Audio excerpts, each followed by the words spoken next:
At this point, I've sketched some geometry, added dimensions, and used geometric constraints.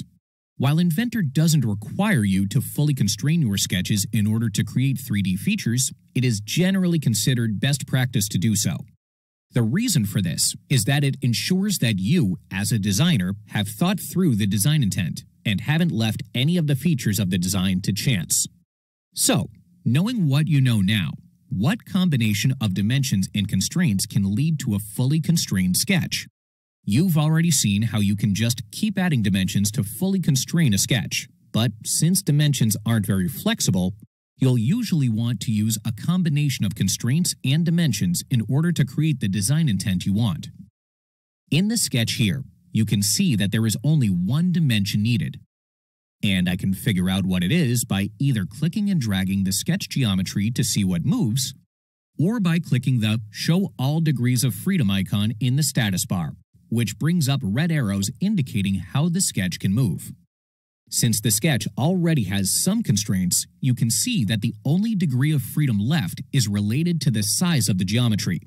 That is easily solved by adding a dimension. So I'll activate the Dimension tool and add a diameter of 60 millimeters to the circle. As soon as it's placed, Inventor tells me that the sketch is fully constrained. You might also have noticed that the lines changed colors from black to a dark blue. According to the color scheme I chose at the start of this course, any dark blue geometry is fully constrained, and any black geometry still has some degrees of freedom. If the color difference is hard for you to see, you can change the color scheme by navigating to the Tools tab and selecting Application Options. As you can see, I have my color scheme set to Presentation, but you can try out different color schemes to see which one works for you. Alternatively, you can adjust any of the colors in the scheme, background, sketch, or otherwise, by clicking Customize Schemes to bring up the color scheme editor, and then clicking a color swatch to change its value.